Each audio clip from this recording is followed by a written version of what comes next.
ತಾಯಾಗಿ ಭಾಷೆ ಅಮೃತ ಕುಡಿಸೋ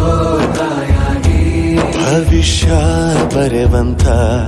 ತಂದೇನೋ ಆಗಿ ಬರೆವಂತ ತಂದೇನೂ ಆಗಿ ಚಂದದ ಜೀವನನ ನೀಡಿರೋ ಗುರುಗಳು ನಮ್ಮ ಗುರುಗಳು